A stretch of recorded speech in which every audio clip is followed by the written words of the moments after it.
santos, espíritus y pan robado.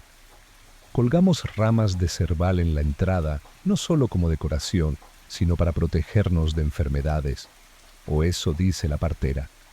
No creo en esas cosas, pero tampoco las quito. Dejas de jugar con la suerte cuando entierras a 2 niños antes de que cumplan 1 año. Las vacaciones les dan algo que esperar con ilusión. El pueblo podría asar un cerdo. El sacerdote cuenta historias de milagros. Los niños corren descalzos por la escarcha y vuelven con las mejillas rojas, riendo. El día de San Martín les dan trozos de masa dulce. No es mucho, pero lo recuerdan. Incluso en el frío del invierno, los niños juegan con huesos, con palos, con sobras. Hacen muñecas con haces de paja, espadas con leña. Una vez vi a mi hijo mayor marchar por la nieve con una olla rota en la cabeza como casco, liderando un ejército de pollos. Sin espectadores, sin aplausos, solo juego. Creo que así es como sobreviven, porque no saben lo dura que es la vida.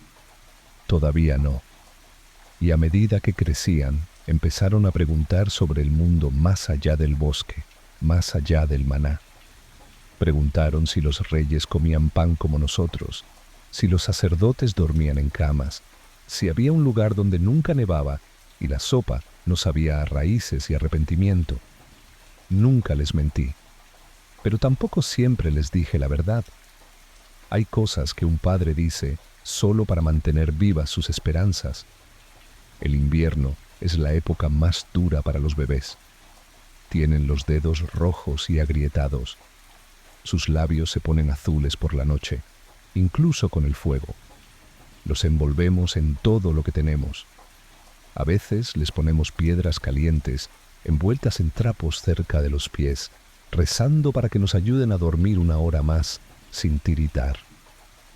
He visto a Ellen sacar a su hija menor de las mantas solo para abrazarla más fuerte, como si temiera que se le escapara si no la abrazaba así. La partera dijo que es normal perder un hijo. ¿Normal? Odio esa palabra. No debería ser normal. Pero no dije nada. Solo asentí. Y a la mañana siguiente salí a cortar más leña porque no había tiempo para el duelo cuando había una casa que calentar y bocas que alimentar. 1 año el río se congeló tanto que los niños patinaban sobre él con huesos planos atados a los pies con cuerdas. Resbalaban, caían, se lastimaban, pero reían con tanta fuerza que parecía que nunca habían conocido el dolor. Esos son los recuerdos que conservo. Risa sobre el hielo. Una época en la que el invierno era más que solo supervivencia. Sin embargo, no todas las familias tienen tanta suerte. Los 3 hijos de un vecino murieron de fiebre en 1 mes. El padre dejó de hablar durante 1 año. La madre nunca volvió a sonreír. Cuidaba cabras y miraba a la gente como si fueran fantasmas. Pronto se aprende que el dolor es un vecino silencioso, siempre cerca, nunca ruidoso, siempre vigilante. Aún así, hay orgullo en criar supervivientes y más aún en verlos ayudar. Nuestro hijo mayor, que ahora tiene 11 años, sabe reparar cercas, revisa trampas, cuenta pollos mejor que yo. A veces lo observo desde la puerta principal, moviéndose con determinación, con la mandíbula apretada como la mía. Y por un momento pienso que tal vez, solo tal vez, tendrá una vida mejor que la mía. Pero no lo digo. Esa clase de esperanza es frágil, como el hielo fino. Mejor guardarla donde el frío no la alcance. El dolor empieza en las rodillas. Siempre empieza ahí. Te dices a ti mismo que es la humedad.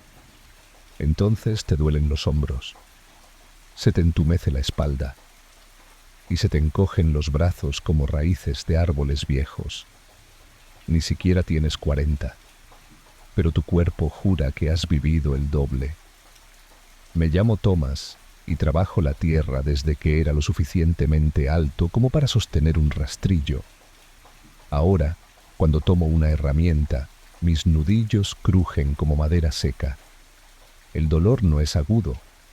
Simplemente está ahí, como el frío, o el humo, o el peso de un techo de paja. Uno se acostumbra de alguna manera. La enfermedad es parte de la vida. No de esas que te derriban de vez en cuando. De esas que se quedan y no se van. Un invierno, él tosía tan fuerte que pensé que el techo se derrumbaría. Hervimos cebollas en cerveza y se las dimos de comer. Una mujer del pueblo dijo que deberíamos frotarle grasa de ganso en el pecho y colgar ajo del techo. Hicimos ambas cosas. Sobrevivió, así que quizá funcionó. O quizá simplemente se negó a morir sin sazonar el guiso. No había médico en el pueblo. Lo más parecido era la vieja Ren, quien, según a quien le preguntaras, era curandera o bruja, y según si la fiebre bajaba o no. Conocía todas las hierbas del bosque. ¿Qué te hacía defecar? ¿Qué curaba las heridas más rápido? ¿Qué mataba lentamente a un hombre si era un mal marido? Decía, matricaria para el dolor de cabeza, ajenjo para las hemorragias, ortigas para la fuerza. En cuanto a la salud, confiaba más en ella que en el sacerdote. La mayoría de los remedios consistían en hervir algo que olía peor que la propia enfermedad. Luego lo bebías, sudabas hasta que te empapabas la camisa y rezabas. Si eso no funcionaba, te desangrabas. Un corte superficial en el brazo, a veces con sanguijuelas. ¿Cómo lo manejas? Las piedras son piezas de ajedrez, herramientas o misiles, según el día o tus objetivos. Jugamos cuando podemos, pero siempre atentos por si un adulto nos llama por nuestro nombre de pila, o peor aún, por nuestro nombre completo. ¿Mala señal? No vamos a la escuela. Con suerte, aprenderás de un sacerdote que tenga tiempo entre funerales o de un anciano del pueblo que te enseñará qué hongos no te matarán al primer mordisco. Lo máximo que aprendí fue a escribir la primera letra de mi nombre en la tierra con un palo, y eso se consideraba un signo de sofisticación. Lo que aprendí, y rápidamente, fue todo lo que necesitaba para sobrevivir y evitar demasiados problemas. Cómo caminar detrás de un arado sin caerme de bruces. Cómo levantar cosas pesadas sin romperme la espalda. Cómo detectar una comadreja en el gallinero. Cómo guardar silencio cuando el padre Oswin empezaba a hablar del pecado y el infierno. Y cómo actuar con inocencia cuando la última manzana desaparecía del carro. La religión te encontró pronto. La comprensión, no tanto.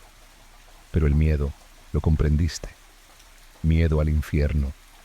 Miedo al diablo. Miedo a Inés, la mujer que vivía 2 casas más allá, que te miraba de forma extraña y probablemente hechizó a la cabra de tu hermana. También temías a Dios, pero era más difícil de imaginar. El sacerdote lo describió como fuego, pecado y un largo silencio. Asentimos con los ojos muy abiertos y los dedos cruzados. Alrededor de las 7, todo cambió. Ya no eras un niño pequeño, sino un adulto en miniatura. Las tareas se volvieron más serias. Ya no bastaba con alcanzar las cosas. Tenías que ayudar de verdad. Si eras niña, lavabas, hilabas y cocinabas sin parar. Si eras niño, estabas en el campo con tu padre o tus hermanos, entre los animales y las herramientas. Si tenías mala suerte, lo hacías todo. Mi padre decía que las manos de un niño deberían tener ampollas a los 8 años. Las mías las tenía. Para entonces se me había caído un cubo en el pie, se me habían caído 2 uñas en una piedra de molino y una vaca a la que no le gustaba mi cara me había pateado en un charco. Bienvenidos a la infancia. Siempre estábamos al aire libre, con lluvia, helada o un calor sofocante. No existía el demasiado frío ni el demasiado calor al cuidar la cebada o las ovejas que se habían extraviado en el campo del vecino. Conocía cada bache camino al pozo cada astilla en la puerta del granero, cada agujero en la leña. Vivíamos pegados al suelo, no por elección propia, sino porque era literalmente nuestro suelo, nuestras paredes, nuestra comida y la causa de la mitad de nuestras enfermedades. Las enfermedades son comunes: erupciones, fiebre, forúnculos, lo que sea. De hecho, la mayoría no tienen nombre. Tienes sudores, escalofríos o toses extrañas, y o te recuperas o no. Hay una partera en el pueblo que sabe de hierbas, ayuda cuando puede. Pero si la cosa se pone seria, solo puedes rezar, tener esperanza o una combinación de ambas. La muerte no es un concepto descabellado. Vi a mi amigo Simón pasar de reírse de un escarabajo a temblar bajo una manta y luego a ser enterrado detrás de una capilla, todo en 3 días. Nadie explicó por qué.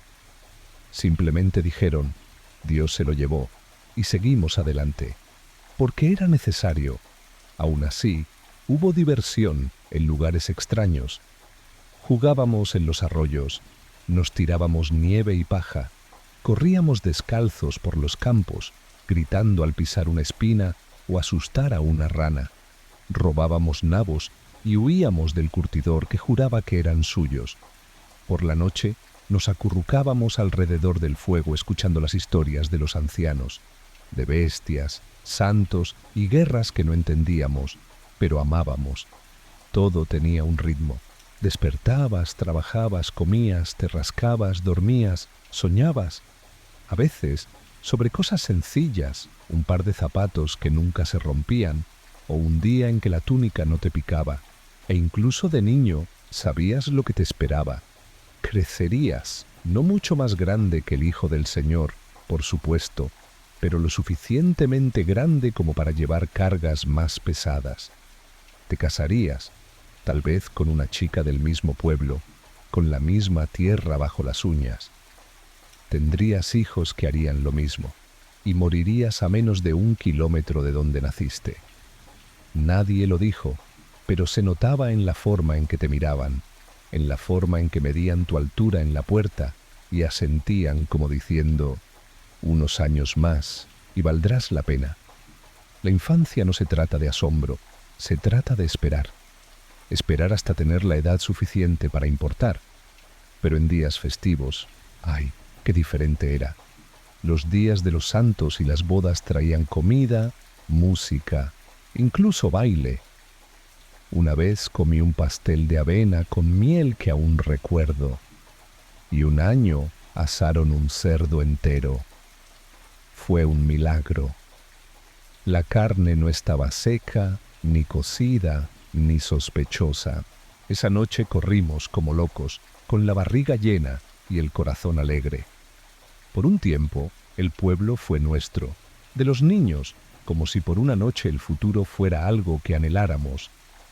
Pero el amanecer siempre llega, y con él las tareas.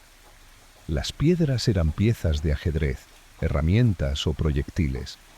Jugábamos cuando podíamos, pero siempre atentos por si un adulto gritaba nuestros nombres, o peor aún, nuestros nombres completos. Eso significaba problemas.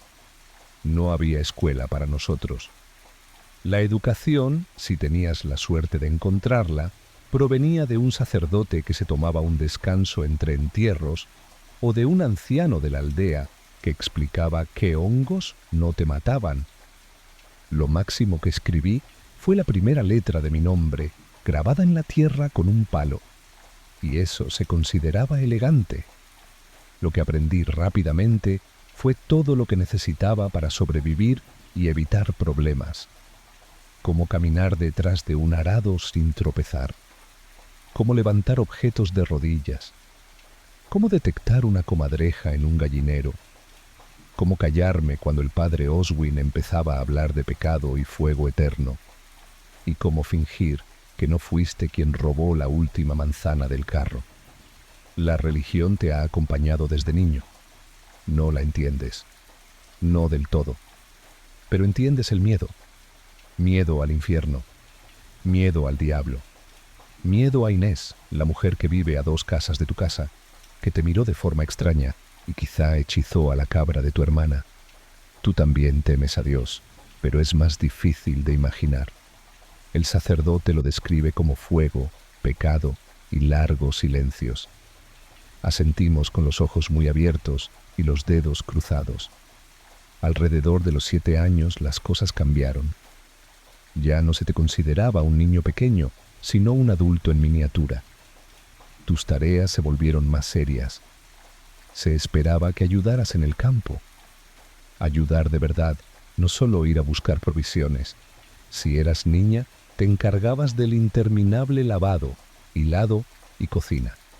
Si eras niño, acompañabas a tu padre o hermano mayor a cuidar los animales y cargar las herramientas. Si tenías mala suerte, hacías ambas cosas. Mi padre decía que a los 8 años un niño debería tener las manos ampolladas. Las mías sí que las tenían.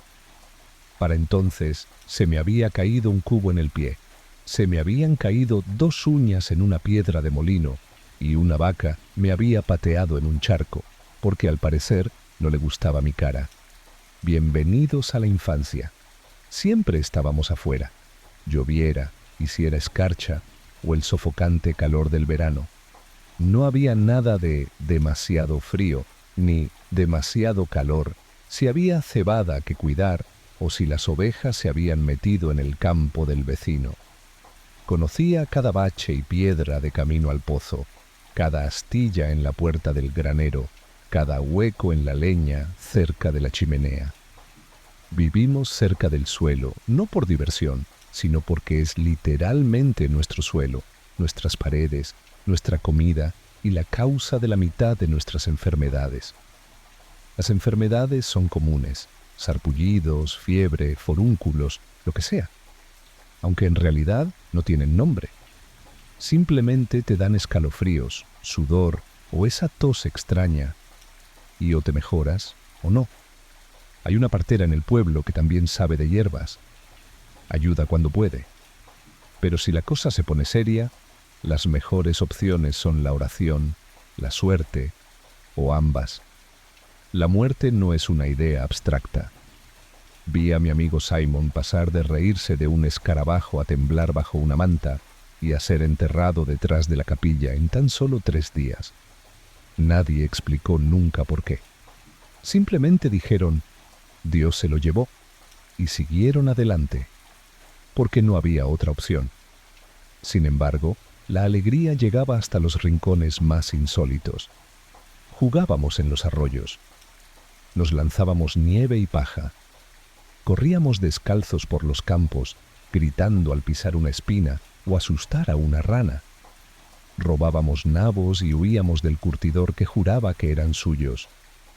Por la noche, nos acurrucábamos junto al fuego y escuchábamos las historias de los ancianos, historias de bestias, santos y guerras que no entendíamos, pero que amábamos.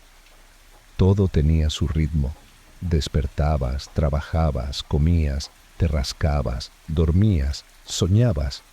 A veces no era más que un par de zapatos mejores o el día en que la túnica dejaba de picarte. E incluso entonces sabías cuál sería tu futuro. Crecerías, no más grande que el Hijo del Señor, por supuesto, pero lo suficientemente grande como para levantar cosas más pesadas.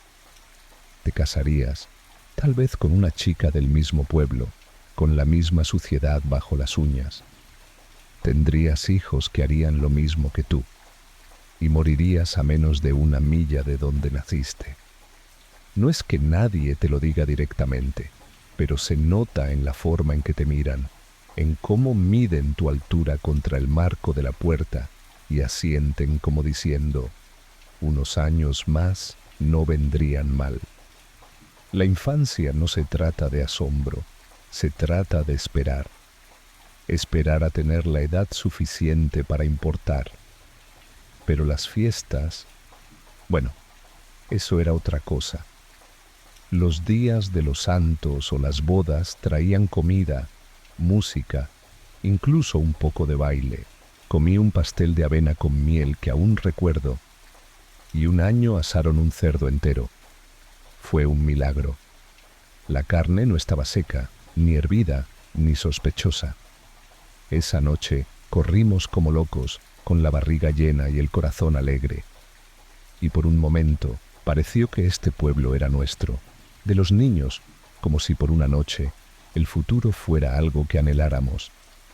Pero el amanecer siempre llega, y con él la tarea, el peso de la madera en mi espalda, el olor acre del corral, el golpeteo del cubo contra el pozo. De vuelta a la bicicleta, de vuelta a la agricultura. A los 10 años ya sabía conducir, destripar peces, tejer cuerdas y remendar cercas rotas. Sabía cuándo iba a llover por el olor del viento y podía adivinar el humor de mi padre por cómo cerraba la puerta. A todos los efectos, era casi un adulto. A los 12 ya no eres un niño. Ante los ojos del mundo, la iglesia y tus propios huesos doloridos, eres un hombre trabajador. Un niño, sí, pero uno con un trabajo. Y así termina la infancia, sin fiestas, sin discursos, solo un nuevo trabajo, una lista de tareas más larga y la tranquila certeza de que de ahora en adelante la única diferencia entre tú y tu padre será el grado de tu dolor de espalda. Pero sobreviví esos años. No me congelé, ni me morí de hambre, ni me caí en un pozo, ni me aplastó una vaca. Llegué al punto en que la gente dejó de llamarme chico y empezó a pedirme que cargara cosas más pesadas. Y si eso no es éxito en la Inglaterra medieval, no sé qué lo es. A los 13 años dejé de hacer preguntas y empecé a tener ampollas. Fue entonces cuando un chico de pueblo dejó de ser un chico. No había ceremonias. Nadie te entregaba una espada a la luz de las velas ni te sermoneaba. Un día ayudabas en el campo y al día siguiente estabas en el campo todo el día, todos los días, desde el amanecer hasta la siembra, con el estómago rugiendo, la espalda encorvada, los ojos picando por el viento y el humo de la hoguera de la noche anterior pegado a tu capa. Mi voz había empezado a quebrarse, como las vigas de un tejado después de una tormenta, y los hombres mayores se habían dado cuenta. Empezaron a hablarme menos como un niño y más como un colega. Decepcionante. Te perdiste una remada, Tomás. Ese surco está torcido, Tomás. No camines como si tuvieras los pies hechos de gachas, Tomás. Motivación en su máxima expresión. Sin embargo, había cierto orgullo en ello. Tenía mis propias herramientas, una hoz más desafilada de lo debido, pero mía. Me encargaban de alimentar al ganado, labrar la tierra e incluso hacer recados al almacén del señor feudal, si el mayordomo no estaba de mal humor. Me ganaba el pan, literalmente, y lo comía con la dignidad de un hombre que se ha saciado. El trabajo viene por temporadas, como el clima y la fiebre. La primavera significa arar y sembrar, con las botas embarradas y las manos ásperas de agarrar las manos. El verano significa largos días bajo cielo sin sombra, con la garganta ampollada, los ojos entrecerrados por el sol y moscas zumbando con cada respiración. La cosecha es una locura en sí misma, sin dormir, sin descansar, solo cosechar hasta que tus brazos se sientan como los de otra persona. Y el invierno es cuando te preguntas si tus dedos de los pies aún forman parte de ti. La comida no mejora con la edad. De hecho, notas con más claridad que no suele haber dedos. La cena puede ser un cucharón de guiso de cebada, masticable por los huesos del día anterior. Las segundas comidas, si las hay, son frías. El pan está duro como una piedra. Una vez me rompí un diente mordiéndolo. Nos reímos. Luego lloramos un poco, al darnos cuenta de que era el último bocado. El agua que traía mi hermano seguía saliendo del manantial o del pozo comunal, según cuál estuviera menos maldito esa semana. Siempre tenía un sabor un poco a musgo y desagradable. Pero la bebíamos de todos modos cuando no había cerveza. A medida que crecí, empecé a notar cosas de las que los hombres no hablaban, pero que todos entendían. Miraban al cielo y fruncían el ceño. Escuchaban el cacareo de las gallinas como si dijeran algo importante, y lo decían. Un cambio de clima, un espíritu cercano o simplemente mala suerte que venía del pueblo vecino. La mala suerte suele venir. A veces es la fiebre. A veces es una llanta que se rompe justo cuando más se la necesita. Una vez fue un techo que se derrumbó en plena noche. 2 vecinos desaparecieron de madrugada. Ayudé a sacar los cuerpos de entre los escombros. No parecían estar en paz. Parecían sorprendidos. Como si, incluso en un mundo donde la muerte es tan común, no la hubieran esperado. Por aquella época, empecé a fijarme en las chicas. La forma en que llevaban agua en una mano y se alisaban el pelo con la otra. La forma en que sonreían incluso con los zapatos mojados y los dedos agrietados de lavarse. La forma en que miraban a su alrededor cuando pasaba el gerente. Había una chica que vivía cerca de la fábrica. Siempre olía ligeramente a harina. Un día me dio una rodaja de manzana extra porque le pareció que estaba pálida. No sé si le gustó o si era solo un poco de fruta extra, pero recordé esa manzana durante semanas. Pero el cortejo no se trata de velas ni poesía. Se trata de miradas mientras se palea estiércol.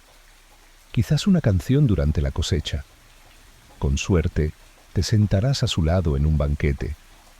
Y si todo va bien, le pedirás permiso a su padre o al alcalde del pueblo.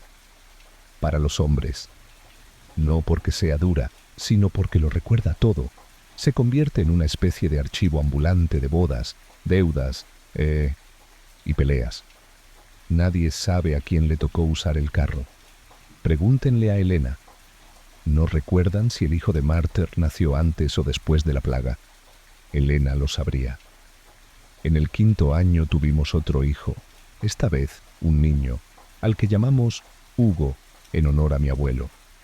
Elena volvió a asistir en el parto con la ayuda de la vieja Mab, aunque las manos de la partera eran más lentas y tenía los ojos hundidos.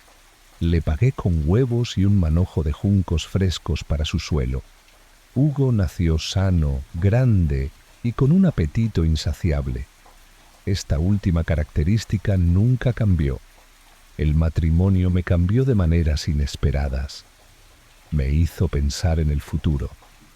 No mucho, nunca más allá de la siguiente cosecha, pero más allá de lo que había pensado antes. Empecé a notar goteras en otoño, botas que no aguantaban el invierno. Empecé a regatear con más cuidado, a ahorrar migajas de grasa, a mantener el fuego seco, incluso cuando estaba demasiado cansado para preocuparme. No son grandes ambiciones. Son habilidades de supervivencia perfeccionadas por la carga de saber que otros dependen de ti. Tradicionalmente, no se esperaba que los agricultores como yo tuviéramos una vida interior, pero la verdad es que sí la teníamos. Simplemente no teníamos tiempo para pensarlo. La vida de un verdadero agricultor no es un horario, sino un ciclo sin fin. No existe el concepto de adultez tal como lo entendemos hoy. Solo una acumulación gradual de callos y responsabilidades. Un día te despiertas y te das cuenta de que nadie te dijo qué hacer, porque asumieron que lo hacías tú. Ahí es cuando sabes que has llegado. El año no se mide por festividades ni cumpleaños. Se graba en el cuerpo con las estaciones. La primavera estira tu espalda con el arado. El verano desgarra tus manos con la cosecha. El otoño mancha tus rodillas con el barro de la cosecha.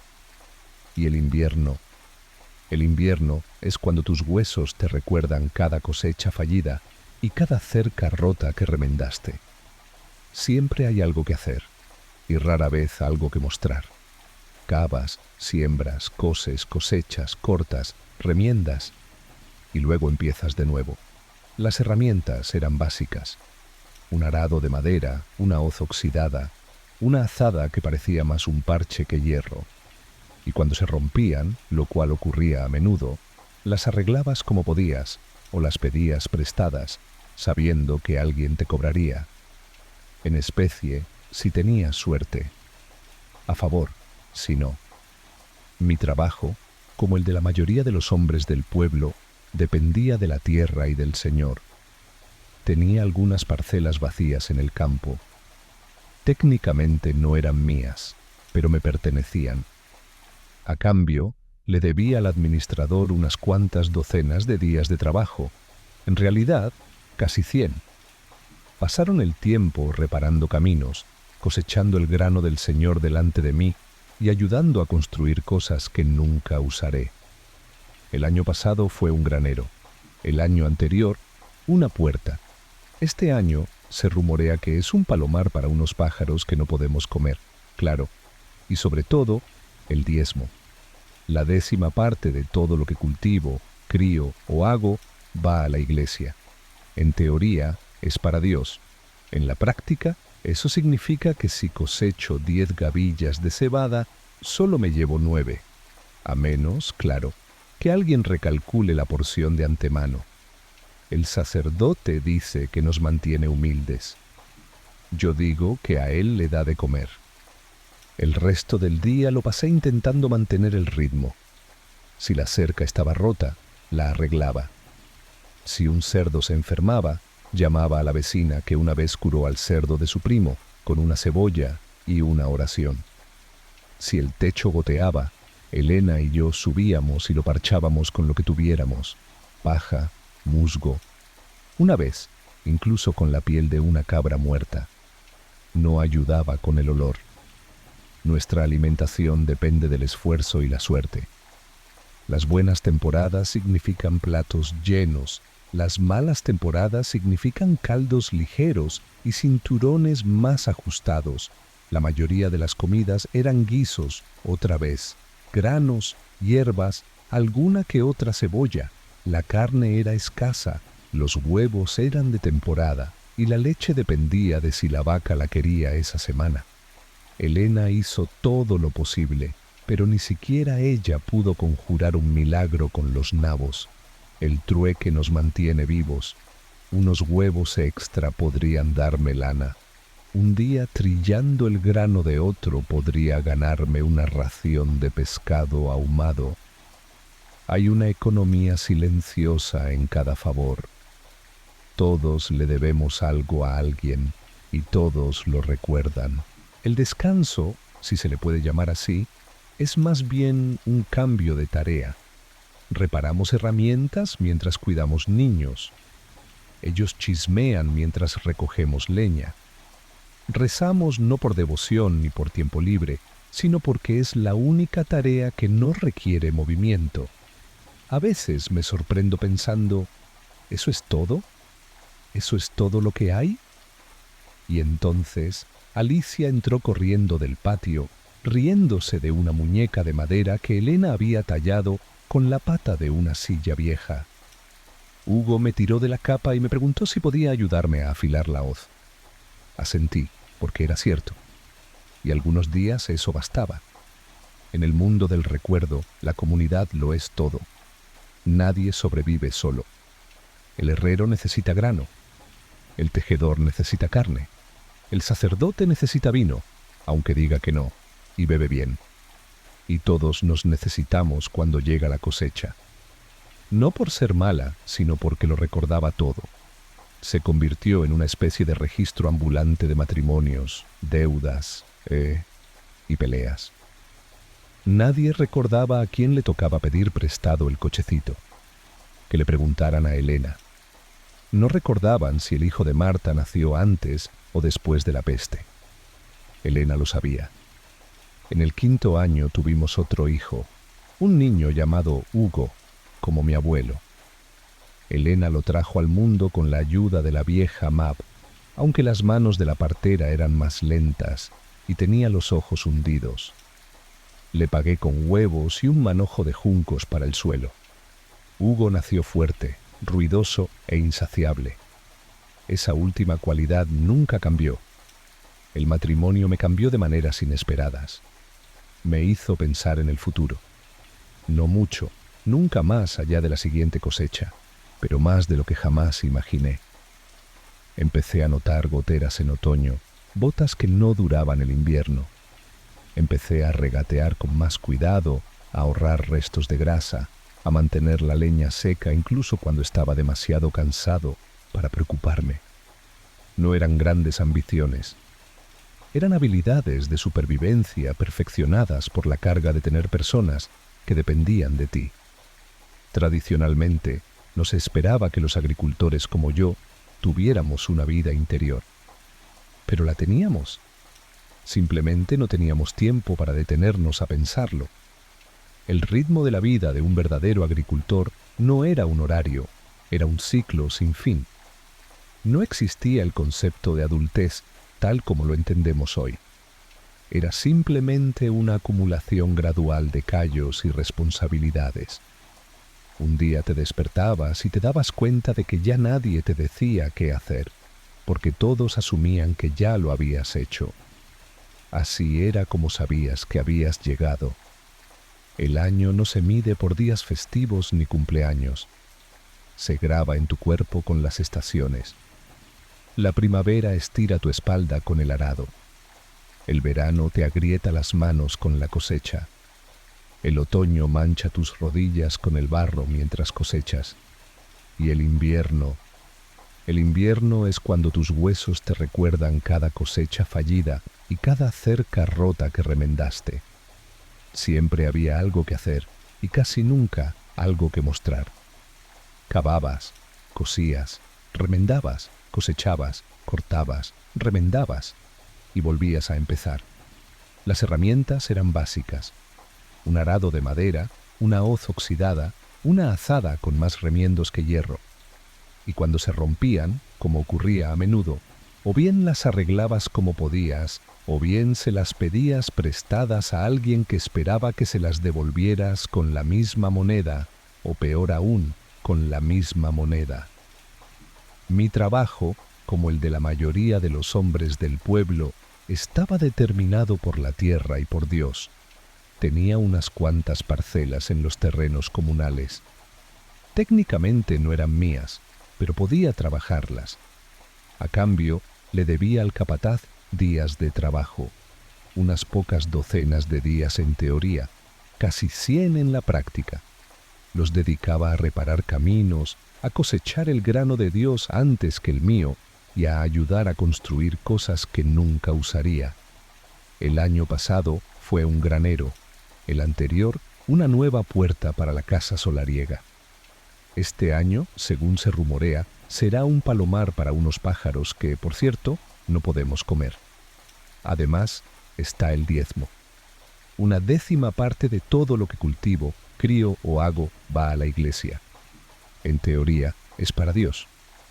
En la práctica, significa que si produzco 10 gavillas de cebada, solo me llevo 9 a casa. Siempre y cuando nadie más cuente las cifras primero. El sacerdote dice que nos mantiene humildes. Yo digo que lo mantiene bien alimentado. El resto del día lo pasé intentando no quedarme atrás. Si la cerca estaba rota, la arreglaba. Si un cerdo estaba enfermo, llamaba a la vecina que una vez curó al cerdo de su primo con una cebolla y una oración. Si el techo goteaba, Elena y yo subíamos a arreglarlo con lo que tuviéramos a mano: paja, musgo. Una vez se usó piel de cabra como último recurso. Por cierto, tampoco ayudaba con el olor. Nuestra comida dependía del trabajo duro y la suerte. Una buena cosecha significaba un plato lleno. Una mala cosecha, un caldo aguado y un cinturón más apretado. La mayoría de las comidas seguían siendo guisos. Granos, hierbas, alguna que otra cebolla, carnes poco hechas, huevos de temporada y leche, dependiendo de si la vaca estaba de humor esa semana. Elena lo intentaba con todas sus fuerzas, pero ni siquiera ella podía hacer milagros con los nabos. El trueque nos mantiene vivos. Unos cuantos huevos pueden comprar lana. Un día trillando el grano de otro puede darme una ración extra de pescado ahumado. Hay una economía silenciosa en cada favor. Todos le debemos algo a alguien y todos lo recordamos. Lo que se considera descanso es en realidad un cambio de tarea. Reparamos herramientas mientras cuidamos niños. Charlamos mientras recogemos leña. Oramos no por recreación, sino porque es la única tarea que no requiere movimiento. A veces me sorprendo pensando, ¿ya está? ¿Ya está? Y entonces Alicia entra corriendo del patio, riéndose de una muñeca de madera que Elena talló con la pata de una silla vieja. Hugo tira de mi capa y me pregunta si puede ayudarme a afilar la hoz. Asiento, porque sí, ya está. Y algunos días, eso basta.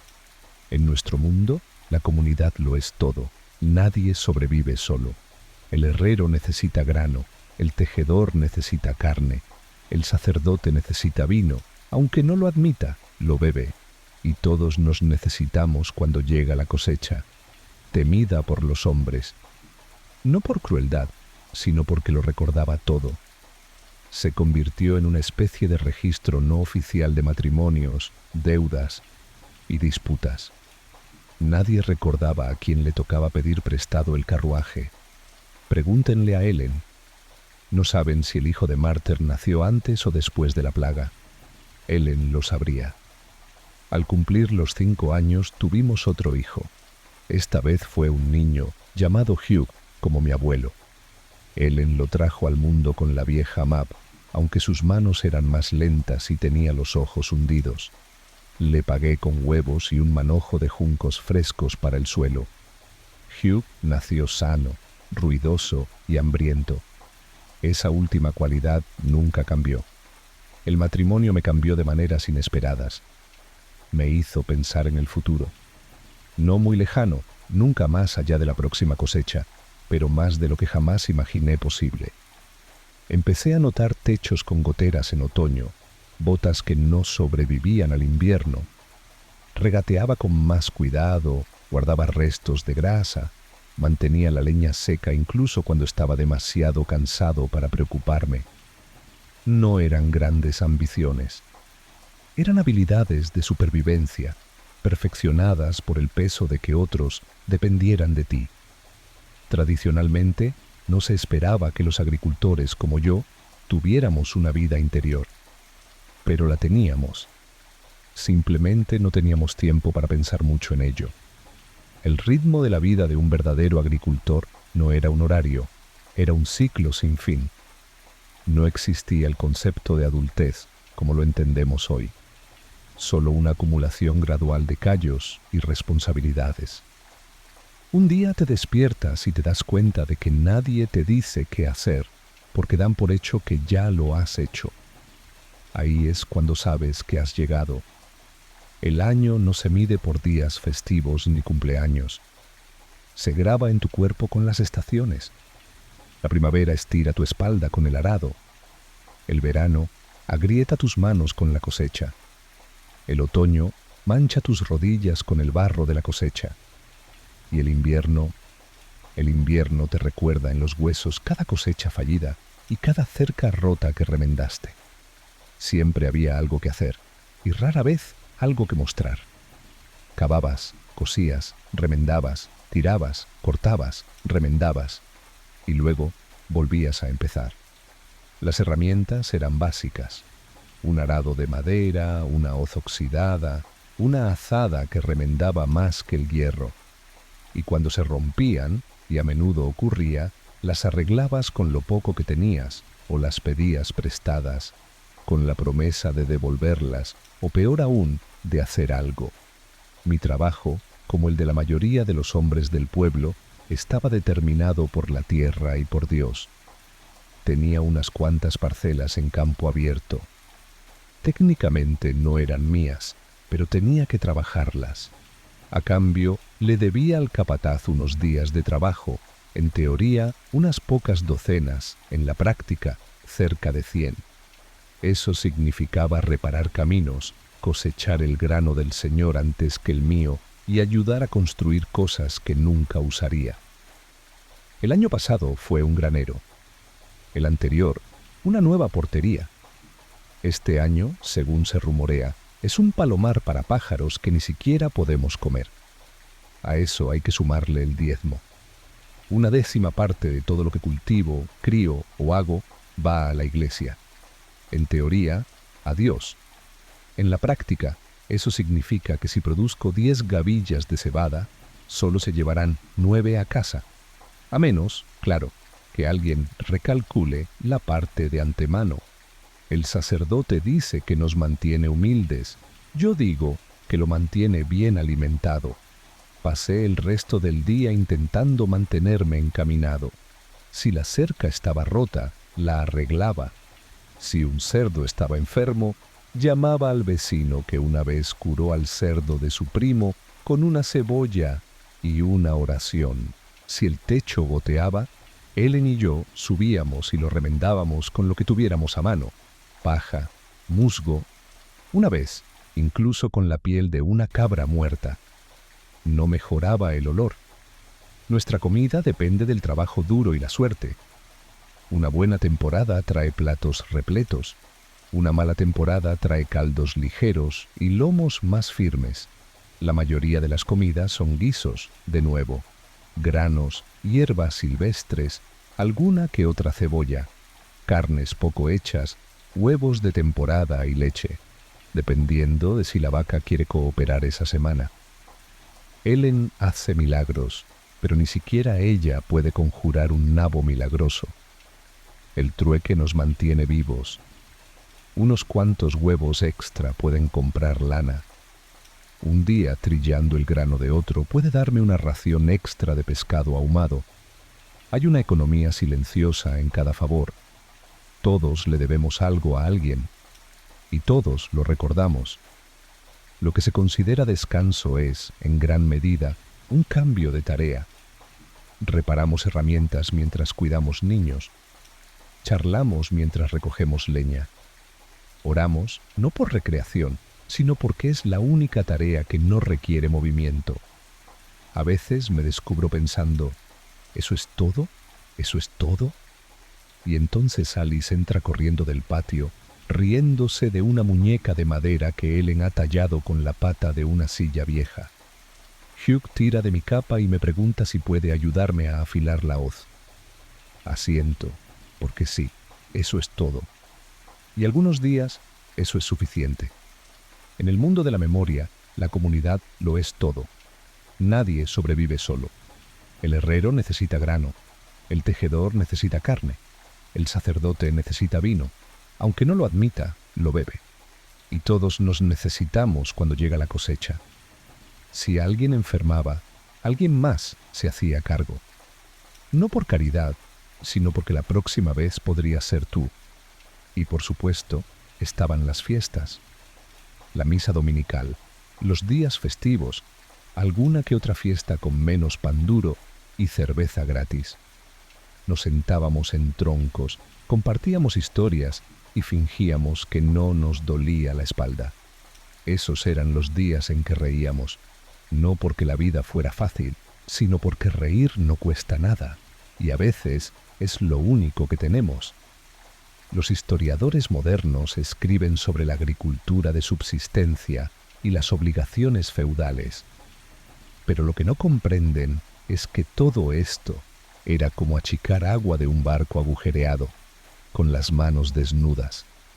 Día tras día, temporada tras temporada, uno se levantaba por la mañana, cargaba las herramientas, saludaba a los vecinos con la cabeza y volvía a empezar. Porque la tierra no esperaba, y la vida menos aún. Lo más difícil no era el trabajo, era la monotonía. Cada amanecer traía las mismas tareas, en un orden ligeramente distinto. El arado se atascaba en el mismo terrón, el techo del granero se derrumbaba, los bueyes tiraban con la fuerza de muebles medio muertos, y durante todo aquello, El mismo dolor se instalaba en mis articulaciones. No era un dolor punzante, ni un grito. Estaba ahí, como un compañero sordo al que nadie invitaba, pero que nunca se iba. Sentía un extraño orgullo al conocer mi lugar en esta máquina. Sabía cuándo llegaba la helada, a qué olía el viento al amanecer. Sabía a qué profundidad sembrar la cebada con solo pasar los dedos por la tierra. No era una educación, no como la de los monjes, sino un conocimiento adquirido con esfuerzo, que sentía en los huesos. Nuestros campos siguen el sistema de campo abierto, al igual que todos los pueblos entre aquí y York. No hay vallas, solo largas extensiones de tierra compartidas por docenas de familias. Cada familia recibe unas cuantas parcelas, repartidas en 3 grandes campos. Así, nadie se queda con la mejor tierra. En teoría, es justo. Pero intenta arrastrar un arado de una parcela a otra cuando están a medio kilómetro de distancia. No funciona. Es un ejercicio divinamente diseñado. Una vez al año, el alguacil, el hombre del Señor, recorría los campos con pizarras, anotando quién debía qué. Si la cosecha era buena, debías grano. Si la cosecha era mala, debías grano. Las cuentas eran más espirituales que lógicas, y si objetabas, más te valía cavar zanjas. Te tocaría mucho. Los impuestos y los diezmos no eran lo único que vaciaba los bolsillos del grano. Al llegar el otoño, los vendedores ambulantes traían tela, sal y promesas.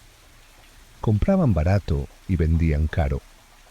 Una vez cambié 5 gallinas por una madeja de hilo. El negocio iba mal, pero los niños necesitaban ropa y las gallinas fueron reemplazadas. Los niños, no. No había posadas, ni plazas de mercado, ni lugar para descansar, salvo las escaleras de la iglesia o el propio camino de tierra. Pero seguía siendo un pueblo. Había ancianos que recordaban el incendio del 89, cuando la mitad de las casas se quemaron.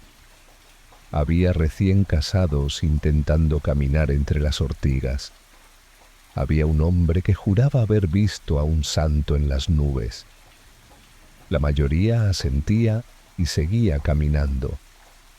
La gente veía cosas extrañas cuando estaba sola demasiado tiempo. Aprendes a confiar en la gente sin confiar del todo en ella. Tomas prestada una guadaña y la devuelves más afilada. Ayudas y alguien te ayudará cuando tu carro se estropee. Pero si debes demasiado o te quejas demasiado, corren rumores. Y en un lugar así, tu reputación trabajará más que tú. Las mujeres del pueblo constituían la otra mitad de la economía. Ellen se pasaba el día hilando lana cuando no estaba remendando su capa o cociendo ortigas para la sopa. Los niños salían a recoger leña, aunque la mitad de las veces volvían con piñas y magulladuras. Incluso los ancianos, aquellos que habían alcanzado la respetable edad de 50 años, cuidaban sus huertos o remendaban redes. Nadie estaba ocioso. En realidad, no. Si estabas ocioso, la gente empezaba a preguntarse qué te pasaba. Sin embargo, hay una extraña belleza en la rutina. La forma en que la niebla se enrosca sobre los campos en primavera, el suave golpeteo del grano al caer al fondo del silo, el momento justo después del atardecer, cuando las últimas brasas del hogar proyectan una breve sombra sobre el rostro cansado pero sonriente de Ellen. No es poca cosa. Cuando llegaron las fiestas, el mundo se ablandó por un momento. Se horneaba pan en el horno comunitario, se repartía cerveza. Incluso el caballero sonreía, sobre todo porque bebía mejor que nosotros. Los niños jugaban al baloncesto, se cantaban viejas canciones, y por un instante, la distancia entre nosotros y la mansión pareció acortarse un poco. No duró mucho, pero la atesoramos. Sí, el trabajo no termina, el dolor no desaparece, y la cebada nunca crece tan espesa como quisieras, pero de alguna manera, con un hilo de esperanza tenaz, Te despiertas cada mañana, te pones los zapatos, o lo que queda de ellos, y regresas al campo, porque esta es tu vida, y vale la pena vivirla solo porque es tuya. Aquí los niños no se planean, llegan como la escarcha, a veces temprano, a veces tarde, siempre sin avisar. En un momento tú y Ellen están junto al fuego. Al siguiente hay un bulto colorido envuelto en trapos, sobre sábanas viejas, y de repente toda la habitación se volvió más pequeña, más ruidosa, más calurosa y mucho más aterradora. Ellen dio a luz en la misma cama de paja donde dormíamos, remendábamos la ropa y a veces discutíamos sobre si teníamos suficiente grano para la semana. No había médico, solo una partera tan vieja que probablemente había ayudado a dar a luz a media ciudad, y dos vecinos hirviendo agua y murmurando oraciones que no sonaban cristianas. Esperé afuera, fingiendo que arreglaba un pestillo roto, porque no podía hacer absolutamente nada más. Los hombres deberían mantenerse alejados hasta que alguien tuviera que cavar una tumba. La mayoría de los partos salen bien, aunque casi ninguno es limpio. Siempre hay sangre, a veces más de la que crees que puedes soportar. Los bebés salen como quieren, de pie, de lado, gritando o en completo silencio. Y nunca hay garantías.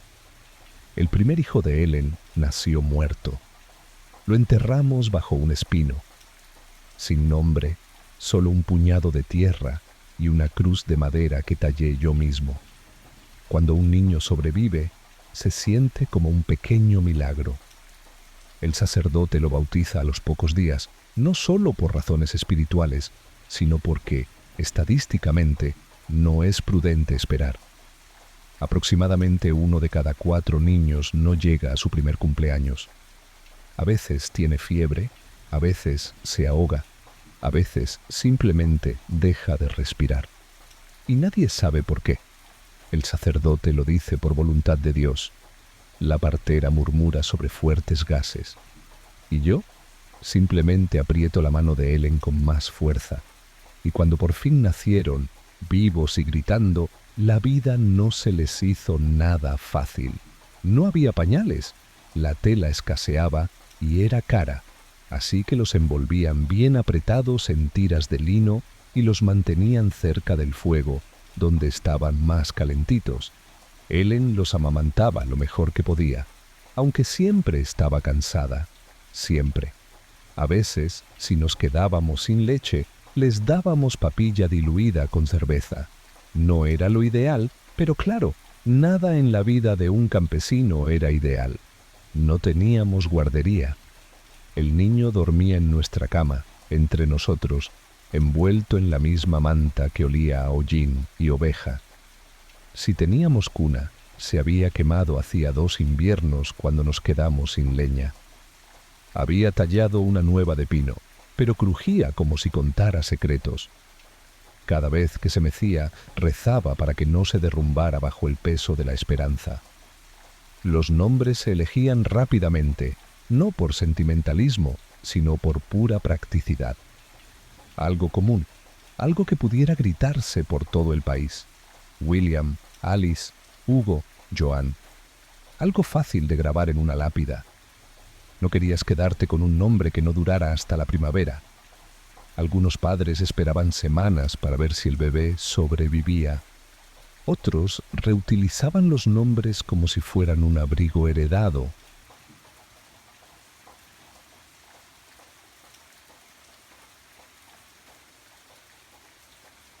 Aquí, los niños no tienen infancia. En cuanto aprenden a caminar, tienen tareas: recoger leña, cuidar gallinas, hacer recados. A los 7, se espera que cuiden gansos o deserven. A los 10, pueden arar los campos. Ellen les enseña a hilar y a coser. Yo les enseño a hacer nudos, a afilar cuchillos y a leer el cielo. No los castigamos demasiado, no porque seamos buenos, sino porque la vida se encarga de eso. Andar descalzos en invierno es suficiente castigo. Una mala comida significa hambre. Una caída en un estanque los dejará con fiebre durante días. El mundo los disciplina mejor que nosotros. Solo intentamos mantenerlos vivos el tiempo suficiente para que aprendan. Las historias ayudan. No historias de valientes caballeros y dragones. Las nuestras son más antiguas y raras. Bosques susurrantes, santos caminando en la nieve, bestias castigando a los codiciosos. Las contamos no para entretener, sino para recordarte a qué temer. La religión, por supuesto, lo impregna todo. Les enseñamos a persignarse, a temer el pecado, a ayunar los viernes, a arrodillarse incluso cuando se raspan las rodillas. No porque sepamos mucho de la Biblia, sino porque la Iglesia siempre está atenta.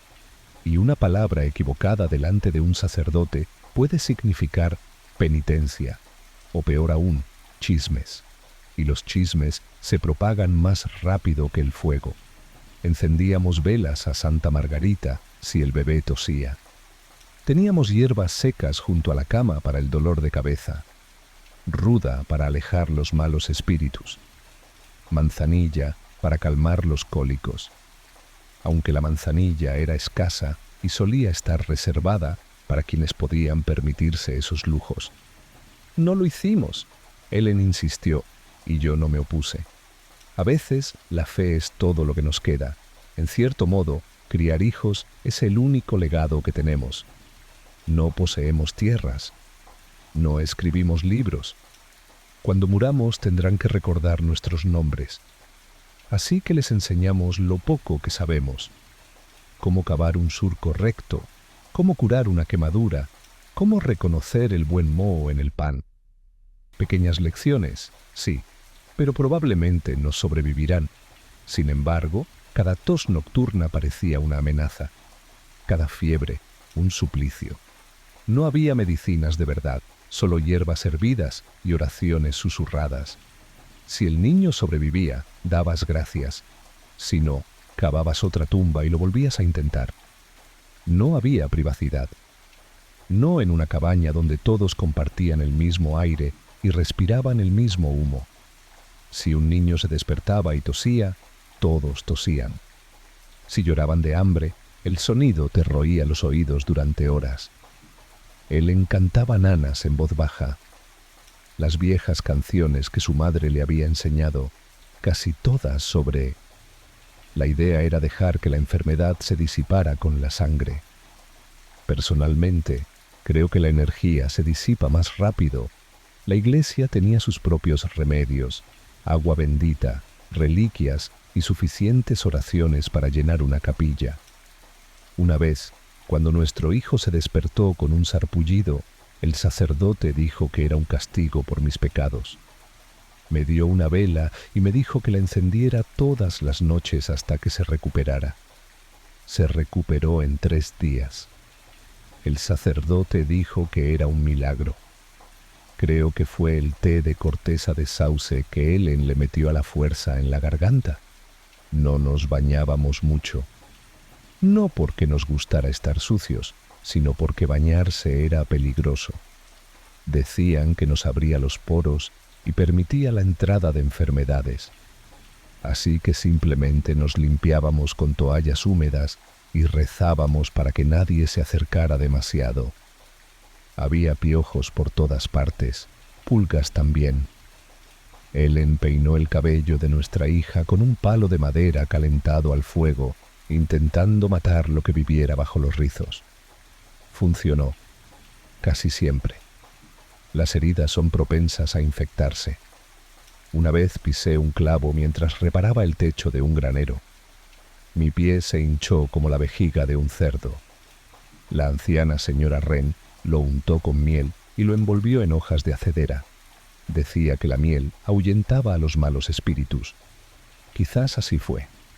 Con el tiempo, la hinchazón bajó. Cojeé durante meses, pero conservé el pie y lo consideré una victoria. Cuando ocurre algo peor, una enfermedad de verdad, de esas que se propagan como un reguero de pólvora y huelen a tumba, cunde el pánico. Cerramos las puertas con llave, quemamos hierbas en las chimeneas. Algunos dicen que la peste se propaga por el aliento de los pecadores. Otros dicen que viene de Oriente, de las entrañas de las ratas. No discutimos. Simplemente intentamos sobrevivir. En un brote perdimos a 8 personas en la aldea. Quedaron sepultadas antes de que el suelo dejara de congelarse. Excreciones, esa es la teoría. Sangre, flema, bilis amarilla y bilis negra. Si las mantienes en equilibrio, estarás sano. Si las alteras, te arruinarás. Nunca lo he entendido, pero quienes sí lo entienden dicen que si la bilis está desequilibrada, te saldrán furúnculos. Si la sangre está demasiado caliente, te sangrará la nariz. Todo tiene una razón, pero ninguna para hacerte sentir mejor. Lo peor es ver sufrir a los niños. No entienden por qué duele el mundo. El más pequeño gritó durante 2 días, hinchado por algo que no podíamos identificar. Ren nos dio un amuleto de Serval a Fred. Ellen se lo ató al cuello, llorando sobre la tela.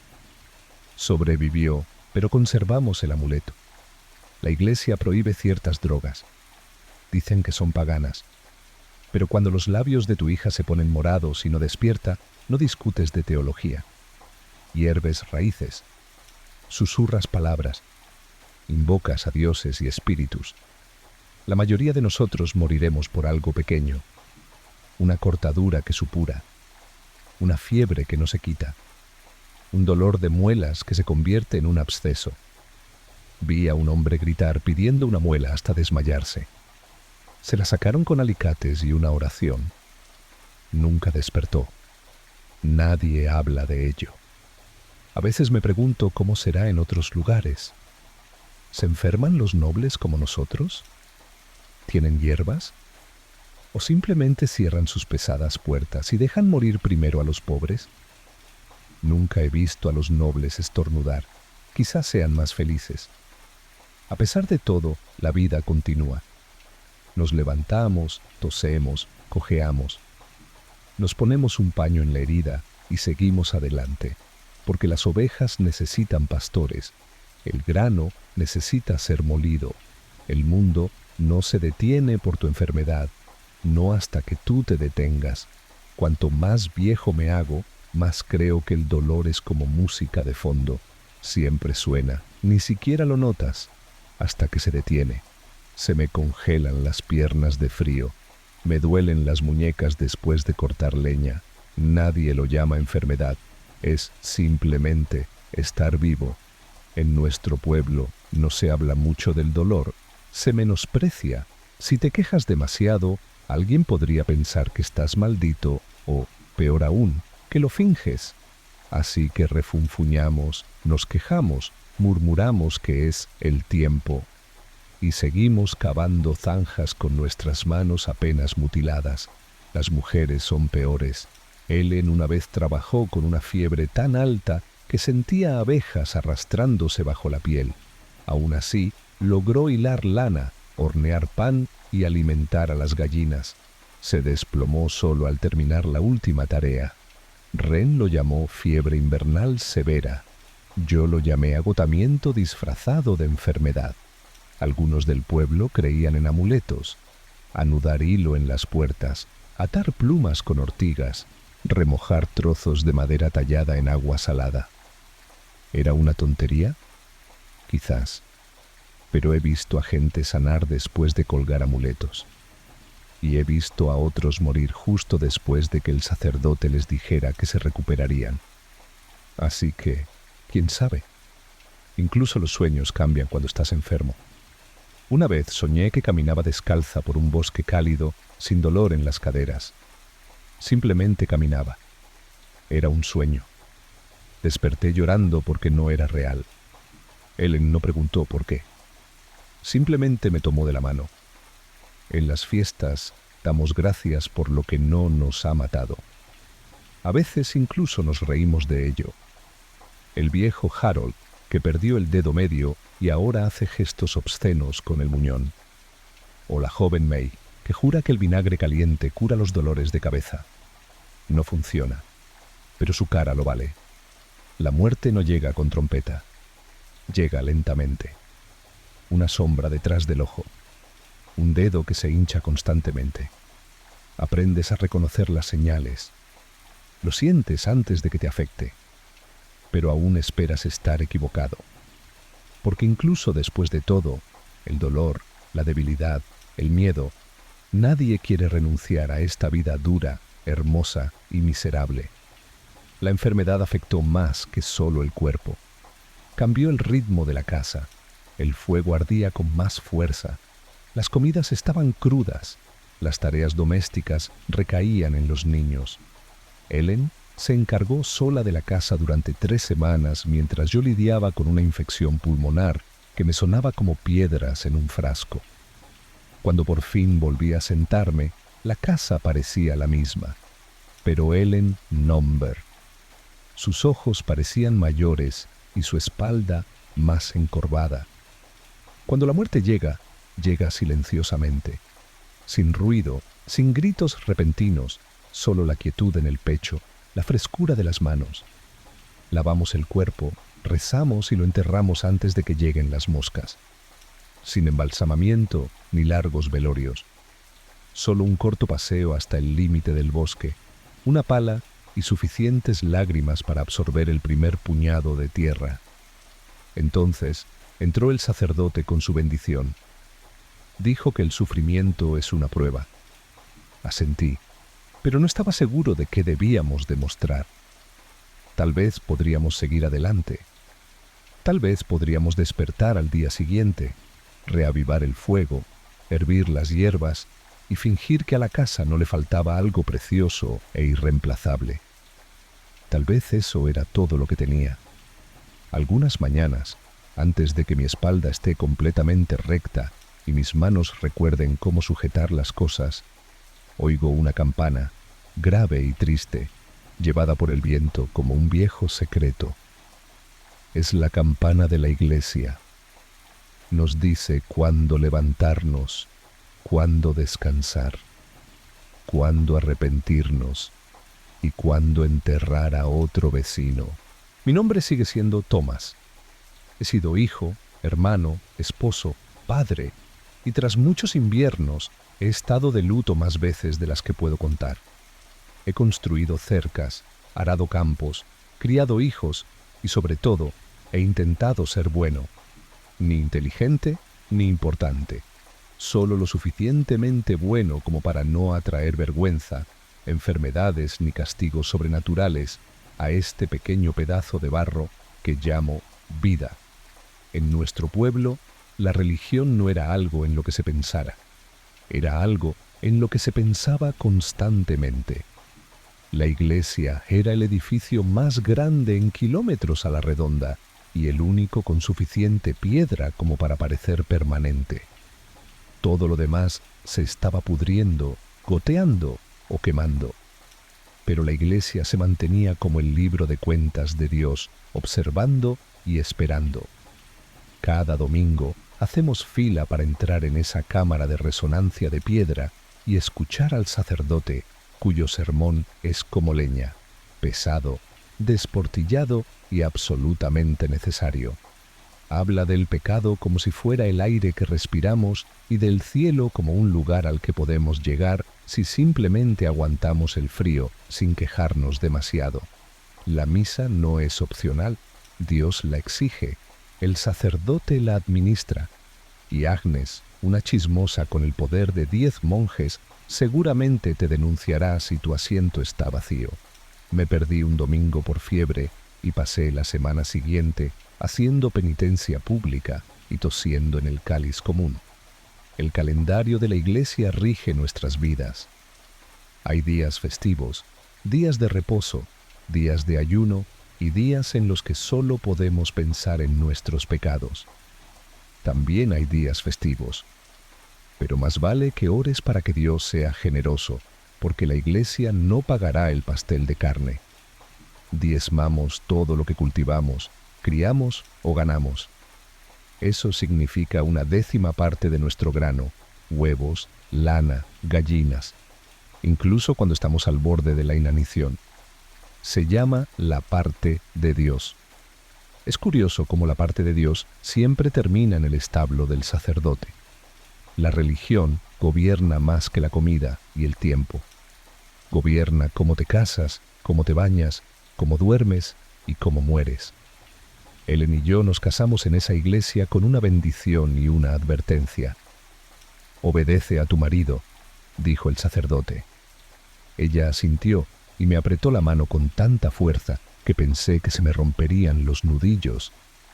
A todos los bebés se les bautiza en los primeros días de vida.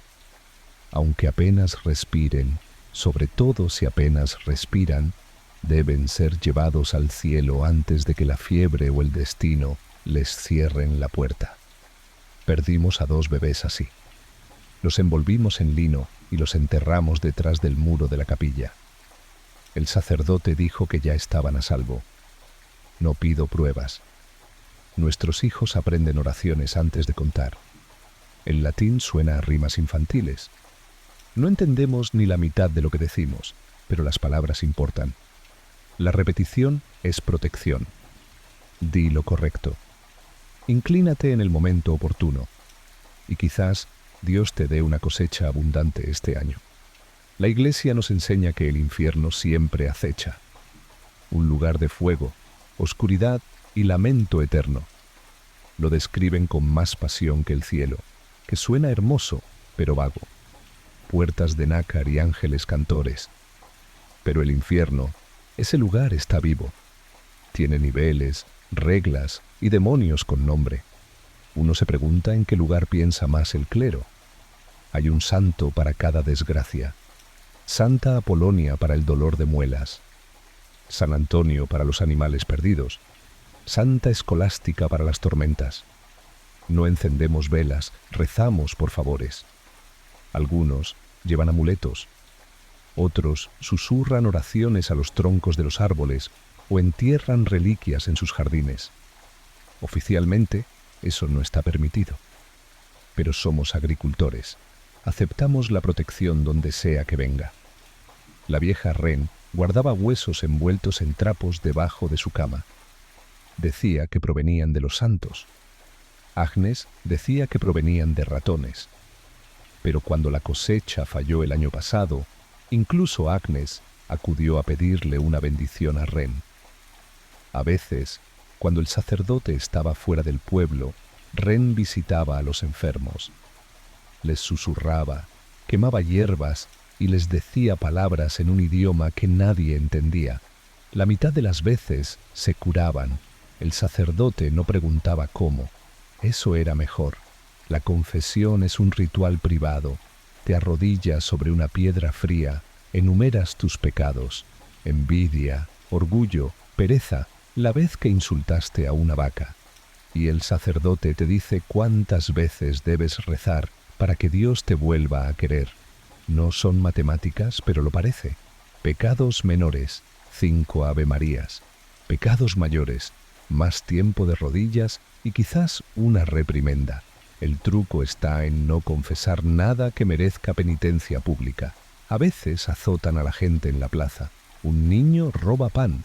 Una mujer jura al dar a luz. La Iglesia lo llama corrección.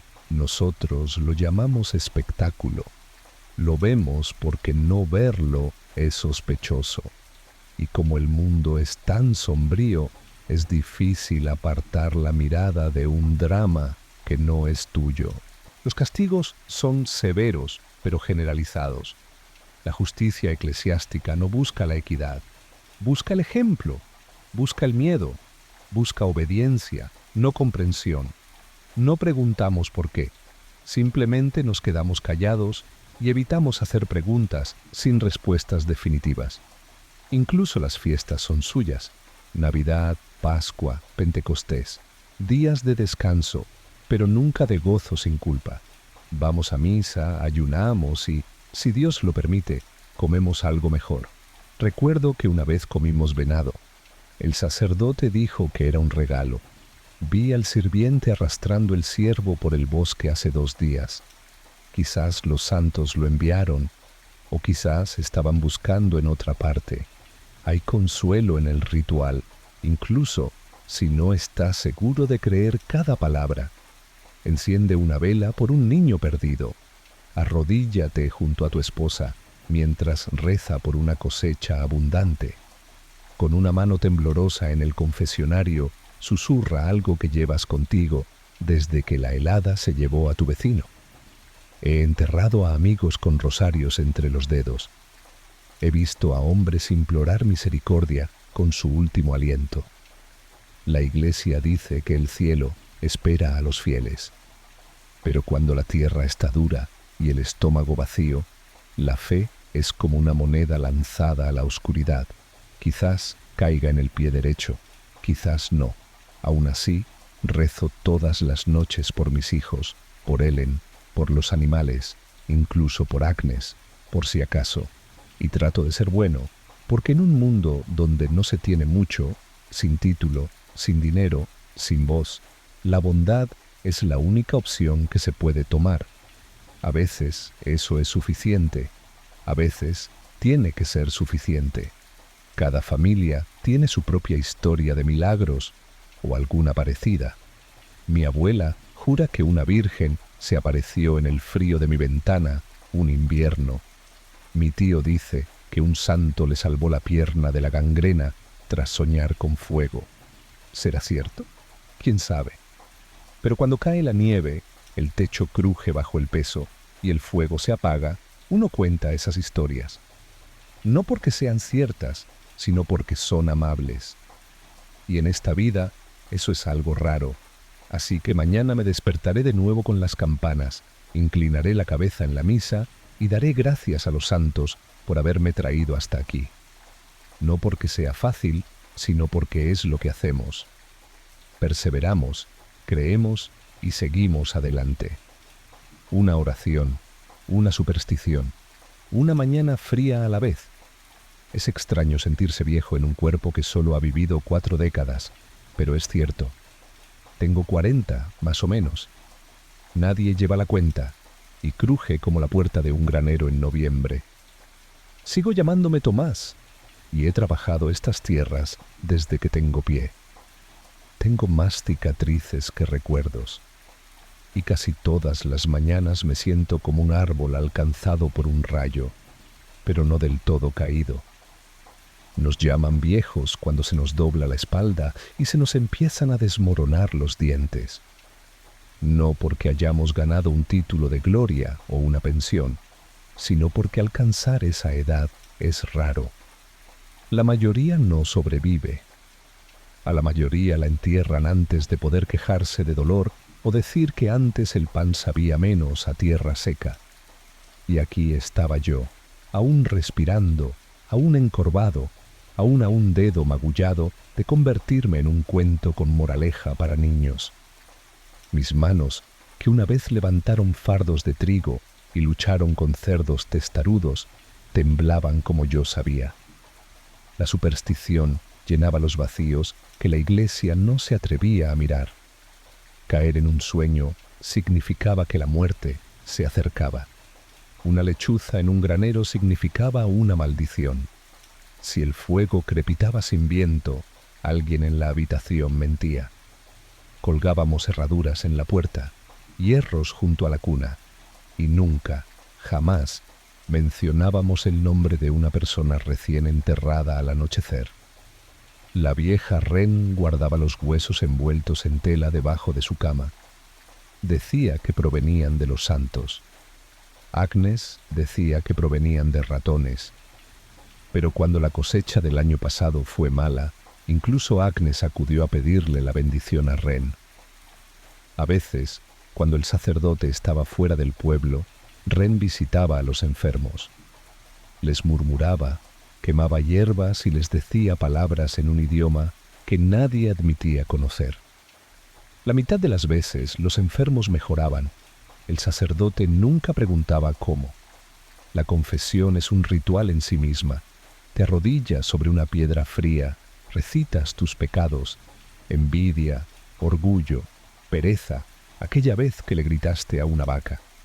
y el sacerdote te dice cuántas oraciones debes rezar para recuperar la gracia de Dios. No son matemáticas, pero lo parece. Pecados pequeños, 5 Ave Marías, pecados grandes, más dolor de rodillas y quizás una reprimenda. La clave está en no confesar nada que pueda requerir penitencia pública. A veces azotan a la gente en la plaza pública. Un niño roba pan. Una mujer maldice al dar a luz. La Iglesia lo llama castigo.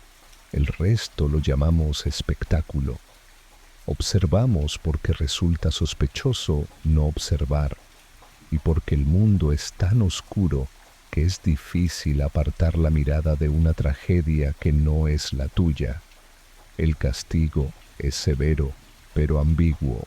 La justicia eclesiástica no se basa en la equidad, se basa en el ejemplo, se basa en el miedo, exigen obediencia, no comprensión. No preguntamos por qué, simplemente nos inclinamos y evitamos preguntas sin respuestas claras. Incluso las fiestas son suyas. Navidad, Pascua, Pentecostés. Días de descanso, pero nunca de indulgencia sin culpa. Vamos a misa con hambre, y si Dios lo permite, comeremos algo mejor que gachas. Recuerdo que una vez comimos venado. El sacerdote dijo que era un regalo. Vi a los sirvientes arrastrando el ciervo por el bosque hace 2 días. Quizás los santos lo trajeron, o quizás estaban haciendo la vista gorda. Hay consuelo en los rituales, incluso si no estás seguro de creer cada palabra. Encender una vela por un hijo perdido. Arrodillarse junto a tu esposa mientras reza por una cosecha abundante. Tomar las manos temblorosas en un confesionario y susurrar algo que te ha estado pesando desde que la helada se llevó a tu vecino. He enterrado a amigos con rosarios entre los dedos. He visto a hombres implorar misericordia al dar su último aliento. La Iglesia dice que el cielo espera a los fieles. Pero cuando el suelo está duro y el estómago vacío, la fe es como una moneda lanzada al aire.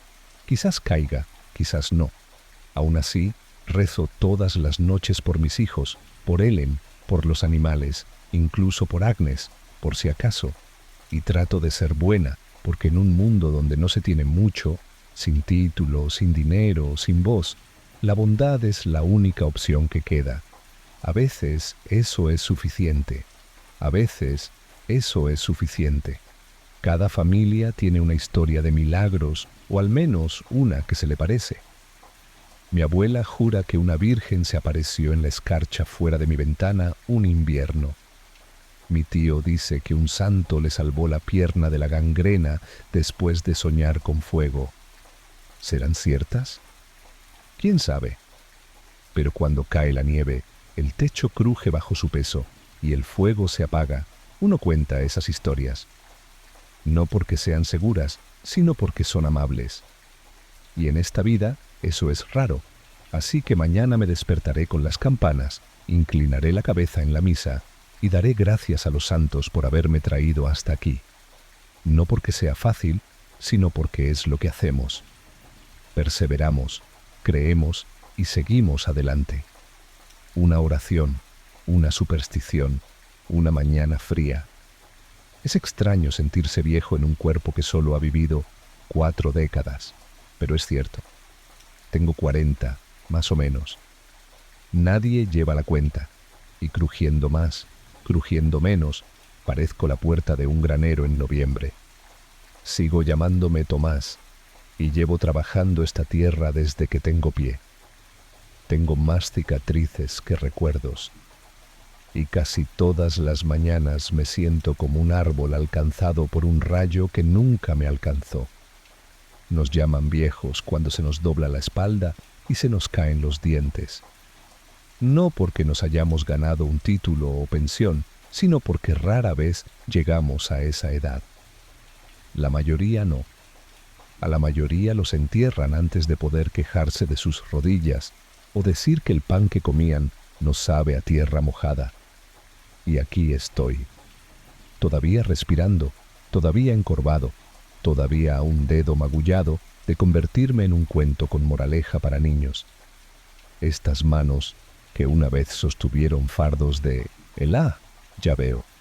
La superstición llenaba los vacíos donde la iglesia no se atrevía. Soñar que uno se caía significaba que la muerte estaba cerca. Un búho en las vigas de un granero era una maldición. Si el fuego silbaba sin viento, había un mentiroso en la habitación. Colgábamos herraduras en la puerta, poníamos hierros cerca de la cuna y nunca, jamás, mencionábamos el nombre del recién enterrado al anochecer. La vieja Ren guardaba los huesos envueltos en tela debajo de su cama. Decía que provenían de los santos. Agnes decía que provenían de ratones. Pero cuando la cosecha fue mala el año pasado, incluso Agnes vino a pedir una bendición. A veces, cuando el sacerdote estaba fuera del pueblo, Ren visitaba a los enfermos. Les susurraba, quemaba hierbas y les decía palabras en un idioma que nadie entendía. La mitad de las veces se curaban.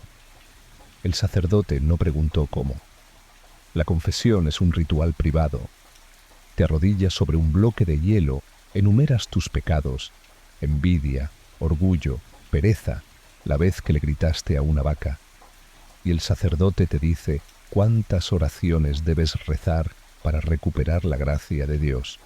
No es un cálculo, pero lo parece. Pecados menores, 5 avemarías. Pecados mayores, más arrodillamiento y una posible reprimenda. El truco está en no confesar nunca nada que pueda requerir penitencia pública. A veces azotan a la gente en la plaza. Un niño roba pan. Una mujer maldice al dar a luz. La iglesia lo llama castigo. Los demás lo llamamos espectáculo. Observamos porque no mirar es sospechoso y porque el mundo es tan gris que es difícil apartar la mirada de un drama que no es tuyo. El castigo es severo, pero ambiguo. La justicia eclesiástica no se trata de justicia, se trata de ejemplo, se trata de miedo. Quieren obediencia, no comprensión. No preguntamos por qué. Simplemente nos quedamos callados y evitamos preguntas sin respuestas definitivas. Incluso las fiestas son suyas. Navidad, Pascua, Pentecostés. Días de supuesto descanso, pero nunca de inocente alegría.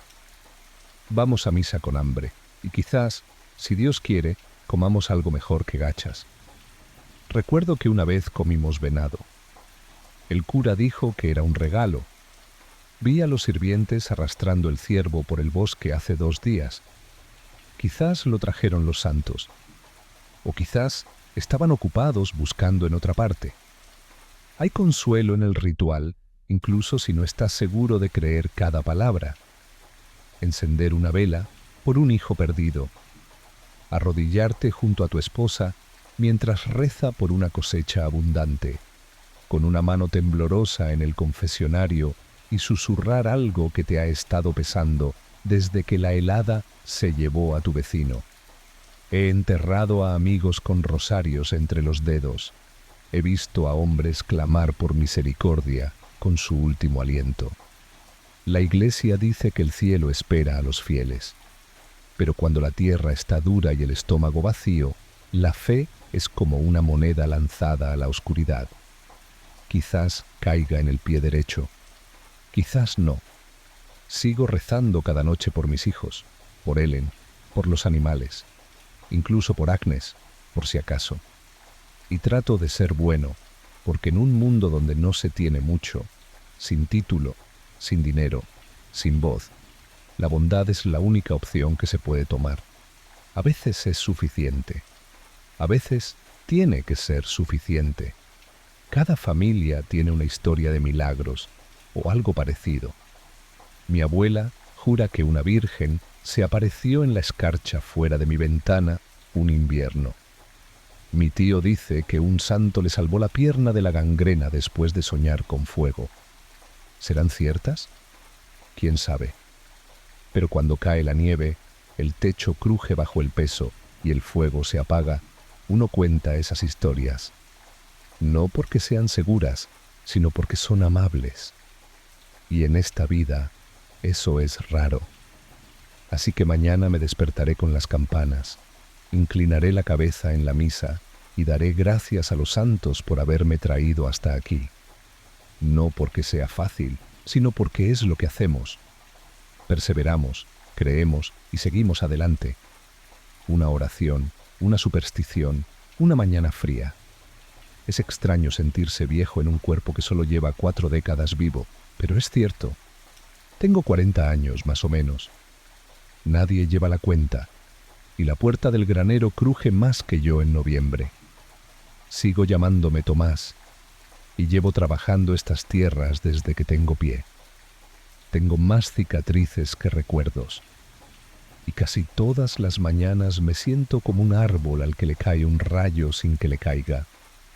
Nos llaman viejos cuando nos duelen las espaldas. Juntos, y se nos empiezan a caer los dientes. No porque hayamos ganado un título o una pensión, sino porque llegar a esa edad es raro. La mayoría no sobrevive. La mayoría acaba en la tierra antes de poder quejarse de sus huesos o decir que el pan ya no sabe a la arcilla reciclada que era antes. Y aquí estaba yo, aún respirando, doblándome sin romperme, a un tropiezo de convertirme en una advertencia para los mozos de cuadra. Mis manos, que antes levantaban fardos de trigo y luchaban con cerdos testarudos, temblaban al sostener el arado. Mis rodillas, desgastadas por la tierra, la oración y el duelo, gemían con cada movimiento. Había empezado a usar un bastón. No es que quisiera. Preferiría cojear como un tonto, pero era eso o caer de bruces. ¿Crees que merezco un descanso? Solo estoy cansado. Sigo ascendiendo. Afilo mis herramientas. Enseño a los niños a no cortarse los pulgares con una hoz. Camino con los moribundos cuando nadie más puede. Lo último es importante. Hay algo especial en estar cerca de alguien cuando ya no está. No es ruidoso ni dramático. Es silencioso, como una vela que se apaga cuando nadie la ve. Y rezo más, no por mí, sino por mis hijos, por Ellen, por la fuerza para seguir levantándome cada día, incluso cuando no quiero. La fe cambia con la edad. Ya no es una recompensa, sino un ritmo, como respirar, como las estaciones. Así que sigo adelante despacio, en silencio, cojeando y con 1000 recuerdos en los huesos. No sé cuánto tiempo me queda, pero sé cómo aprovecharlo. Llevaré el fuego. Enseñaré a las nuevas generaciones. Besaré a Ellen en la mejilla mientras aún esté a mi alcance. Porque incluso en un mundo hecho para olvidar a hombres como yo, recordaré y resistiré hasta que ya no pueda más. E incluso entonces saldrá el sol. Y alguien más, quizás uno de los míos, llevará el cubo. Sembrarán los campos y recordarán mi nombre, aunque sea de pasada. No hay gran final ni desfile. Nadie lee tu nombre en un pergamino ni lo graba en nada elegante. Cuando muere un granjero, el mundo sigue girando. El pan sigue horneándose. Los animales siguen necesitando ser alimentados. Pero para los pocos que conocen tu risa, tu cojera o cómo siempre maldecías al gallo, importa, al menos por un tiempo. Supongo que siempre supe cómo terminaría.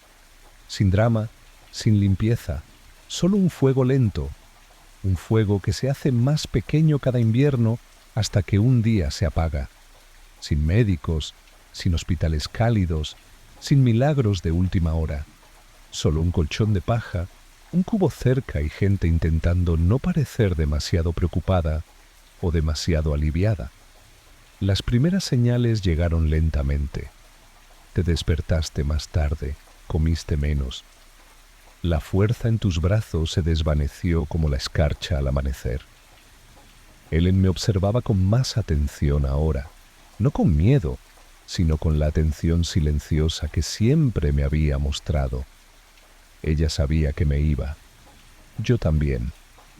Empecé a poner las cosas en orden.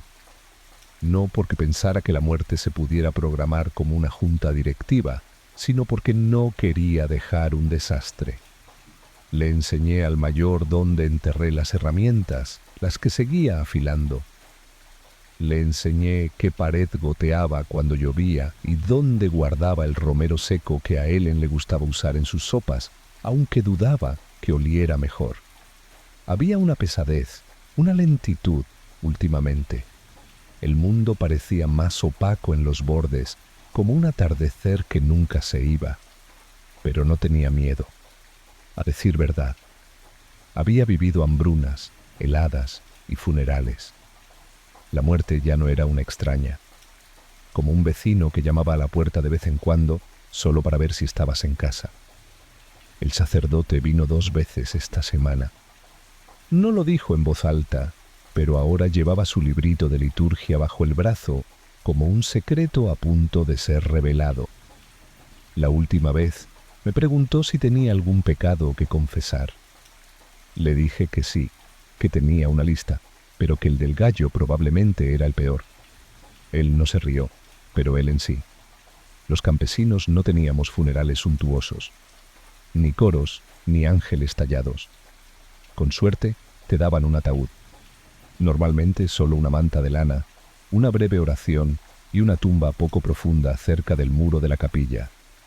Lo importante era la bendición. Sin ella, te arriesgabas al purgatorio o algo peor. He visto a demasiada gente enterrada sin ceremonia. Una fiebre se había llevado a alguien demasiado rápido. El sacerdote estaba en otra parroquia y los enterraban con manos apresuradas y esperanzas susurradas. Espero que eso no me pase a mí. Intenté vivir una vida pura. Diezmé, honré a los santos, incluso ayuné los días que había comida para hacerlo. Recuerdo la última helada que le quitó la vida a un hombre prematuro, el viejo Gerard. Resbaló en el sendero junto al pozo, se rompió una pierna y nunca más se levantó. Lo envolvimos en su capa, la buena, la del remiendo, y lo enterramos bajo el tejo. Su viuda, Margerie, puso su bastón a su lado, diciendo que podría necesitarlo en el más allá. Aquí los entierros son silenciosos. La campana suena una vez, quizá 2. Los vecinos vienen si pueden, pero el trabajo rara vez se detiene. Las vacas no se ordeñan solas. El pueblo no se detiene porque un alma haya dejado de respirar. Sin embargo, hay una especie de gracia en esa sencillez. No hay procesión, ni gran panegírico. Solo manos familiares, tierra familiar y una cruz hecha con 2 ramas retorcidas. Recordamos a los muertos no con piedras, sino con historias. Su forma de reír. La forma en que siempre arreglaba el techo de la iglesia antes de que se lo pidieran. O la vez que se comió una cebolla entera cuando lo retaron. Así vivimos. No con mármol, sino con recuerdos. Le pedí a Ellen que me cantara cuando llegara el momento. Un himno suave, nada sofisticado. Tenía una voz suave, como una canción de cuna envuelta en lana. Preferiría dormirme escuchándola que escuchando el latín mal hablado del cura. Solo estoy cansado. Sigo ascendiendo. Afilo mis herramientas. Enseño a los jóvenes a no cortarse los pulgares, ¿conoces? Me siento con los moribundos cuando nadie más puede soportarlo. Lo último. Eso es importante. Hay algo especial en estar cerca de alguien cuando ya no está. No es ruidoso ni dramático. Es silencioso, como una vela que se apaga cuando nadie la ve. Y rezo más, no por mí, sino por mis hijos, por Ellen, por la fuerza para levantarme cada día, incluso cuando no quiero. La fe cambia con la edad. Ya no es una promesa de recompensa, es un ritmo, como respirar, como las estaciones. Así que continúo, lentamente, en silencio, cojeando y con 1000 recuerdos en los huesos. No sé cuánto tiempo me queda, pero sé cómo aprovecharlo. Avivaré las llamas, enseñaré a los jóvenes, besaré a Ellen en la mejilla mientras aún esté a mi alcance. porque incluso en un mundo hecho para olvidar a hombres como yo, aún recuerdo. Y aún me aferro hasta que ya no pueda más. E incluso entonces saldrá el sol. Y alguien más, quizás uno de los míos, llevará el cubo. Sembrará las semillas en los campos. Y recordará mi nombre, aunque sea de pasada. No hay gran final, ni desfile. Nadie lee tu nombre en un pergamino ni lo graba en algo hermoso. Cuando un granjero muere, el mundo sigue girando. El pan sigue horneándose. Los animales siguen necesitando comer, pero para los pocos que conocen tu risa, tu cojera o cómo siempre maldecías al gallo, importa, al menos por un tiempo. Supongo que siempre supe cómo terminaría, sin drama, sin limpieza, solo poco a poco, un poco más pequeño cada invierno, hasta que un día se apagó, sin médicos, sin hospitales cálidos, sin milagros de última hora, solo un colchón de paja, un cubo cerca, y todos intentando no parecer demasiado preocupados, ni demasiado aliviados. Las primeras señales llegan lentamente. Te despiertas más tarde, comes menos. La fuerza en tus brazos desaparece como la escarcha matutina. Ellen me observa atentamente, no con miedo, sino con la atención serena que siempre muestra. Ella sabe que me voy. Yo también. Empecé a organizar las cosas, no porque creyera que la muerte se podía programar como una reunión del ayuntamiento, sino porque no quería dejar un desastre. Le enseñé a mi hijo mayor dónde enterraba las herramientas que tenía afiladas. Le conté qué pared goteaba cuando llovía y dónde solía guardar el romero seco que a Ellen le gustaba usar en sus sopas, aunque dudaba que aún oliera. Hay una pesadez en estos días, una lentitud. El mundo parece más gris en los bordes, como un atardecer que nunca sale. Pero no tengo miedo. En realidad, no. He vivido hambrunas, heladas y funerales. La muerte ya no es una extraña. Es como un vecino que llama a la puerta de vez en cuando, solo para ver si estás en casa.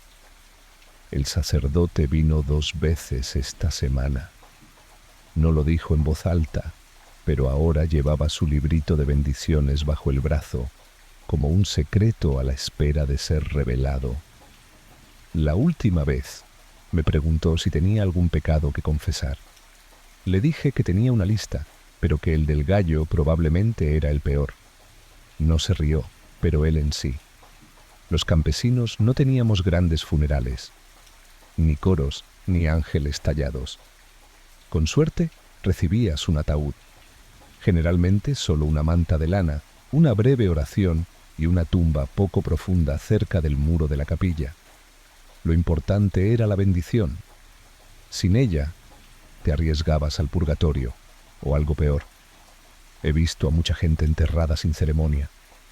La fiebre los mató demasiado rápido. El sacerdote estaba en otra parroquia, y los enterraron con manos apresuradas y esperanzas susurradas. Espero que no me pase eso. Intenté vivir una vida pura. Diezmé.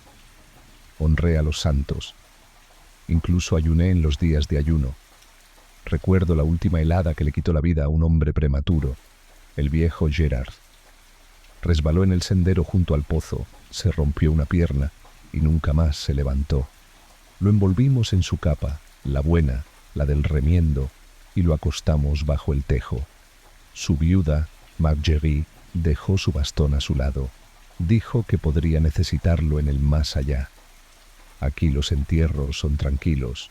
La campana suena una vez, quizá 2. Los vecinos vienen si pueden, pero el trabajo rara vez se detiene. Las vacas no se ordeñan solas. El pueblo no se detiene porque un alma haya dejado de respirar. Sin embargo, había cierta gracia en esa sencillez. No hubo procesión, no hubo grandes discursos, solo manos familiares, tierra familiar y una cruz hecha de 2 ramas retorcidas. Recordamos a los muertos no con piedras, sino con historias, su forma de reír, Como siempre arreglaba el techo de la iglesia antes de que nadie se lo pidiera. La vez que se comió una cebolla entera cuando lo retaron. Así vivimos, no en mármol, sino en la memoria. Le pedí a Ellen que cantara para mí cuando llegara el momento. Solo un himno suave, nada sofisticado. Tenía una voz profunda, como una canción de cuna envuelta en lana. Preferiría dormirme escuchándola que el latín mal hablado del cura. Mis manos estaban encallecidas mucho antes de tocar una pluma. De hecho, nunca había tocado una. Algunos niños de pueblos o casas señoriales eran enviados a ser aprendices o terminaban en monasterios. Yo, número, mi destino era el campo, como mi padre y su padre y su padre, en la época en que Inglaterra era principalmente bosque y la gente aún creía que los vikingos podían aparecer cualquier martes. La vida en el campo tiene su propio ritmo. Las estaciones lo determinan todo. En primavera se siembra, en verano se cuida, en otoño se cosecha y en invierno se intenta no morir. Así de simple.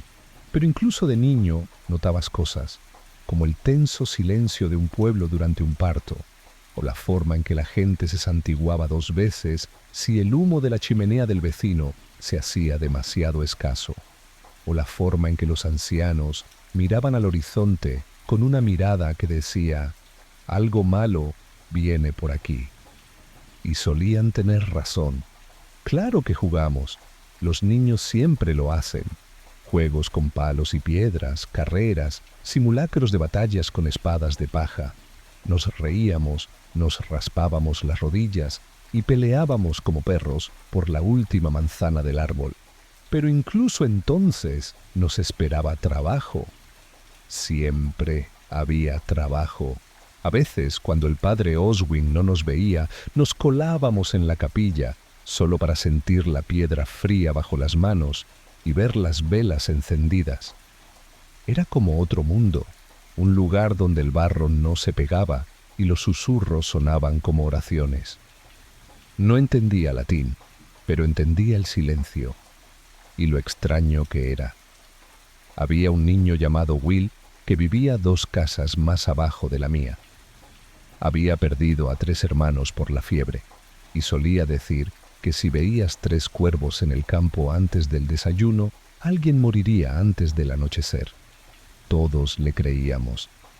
La superstición no era un pasatiempo, era una guía de supervivencia. Los santos protegían a los animales, las reliquias curaban las llagas y los sueños, sobre todo con fuego, eran advertencias. Mi educación consistió en historias, oraciones y maldiciones. Aprendí cuándo sembrar qué semillas, a reconocer serpientes en la hierba alta, y que pisar el umbral de una iglesia con el pie izquierdo significaba una semana de mala suerte. Esas fueron lecciones importantes. El latín podía esperar, pero incluso en medio del barro y las dificultades hubo momentos brillantes cuando la cebada crecía y el viento olía a sol. Cuando alguien elaboraba una cerveza fuerte y la risa llenaba el pueblo como música. Cuando toda la comunidad se reunía para un festín, por pequeño que fuera, y alguien sacaba un violín o contaba una historia tan buena que hasta los cerdos dejaban de chillar para escuchar. Así fue mi infancia, una mezcla de penurias, hambre, ruido y alegría fugaz. Nunca estábamos limpios, rara vez comíamos y casi siempre teníamos frío, pero sobrevivimos. Y en aquellos años, eso se sentía como un triunfo. Si cierro los ojos, aún puedo oler el humo de la chimenea, saborear la paja que cae sobre la cama y oír la voz de mi madre tarareando la misma melodía cada noche. Algo suave, sin palabras, como una canción de cuna hecha de pura sanación. Dicen que los primeros años moldean a una persona. Si es cierto, entonces me moldean la arcilla, las cenizas, el sonido de mi nombre al ser llamado para hacer las tareas y la tranquila certeza de que nada en la vida Ni el calor, ni la comida, ni el amor se consigue sin esfuerzo. Pero sobreviví, lo que significó mucho para un niño campesino medieval. Dicen que el primer recuerdo de un niño se queda grabado para siempre. El mío fue una astilla, no una grande, ¿sabes?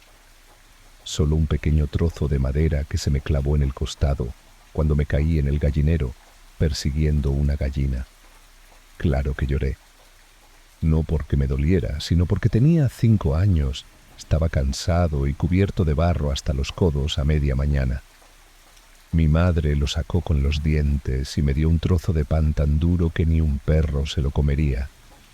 Ese es nuestro consuelo, registrar los carbohidratos. En la Inglaterra medieval, la infancia no era una etapa protegida. Era más bien un breve y fangoso descenso hacia el agotamiento absoluto. No te mimaban. Te enseñaban no con libros ni lecciones, sino con la observación, la imitación y los golpes en la cabeza con una cuchara si hacías alguna tontería. No recuerdo una época en la que no tuviera que trabajar. Desde que aprendí a escribir 2 palabras, tuve que acarrear agua. Un cubo pequeño me caló hasta los pies. A los 5 años daba de comer a las gallinas. A los 6 espantaba a los cuervos de los campos de cebada. A los 7 me enviaron con otros niños a aprender el noble arte de no pararme donde estaban los búfalos. Lo llamábamos aprendizaje. Hoy lo llaman entrenamiento de supervivencia. Nuestros días giraban en torno a las necesidades de la casa y el campo. Las mañanas empezaban antes del amanecer. Si era época de cosecha, nos despertaba no el gallo, sino el golpe de los zapatos de mi padre al salir. El desayuno consistía en gachas frías o pan duro, si las ratas no se lo comían. Nadie preguntaba cómo dormías. A nadie le importaba. Días sin sueños. No tenemos juguetes, al menos no de los que se compran o hacen a propósito. Un buen palo puede ser una espada, una lanza o un caballo, según la ocasión.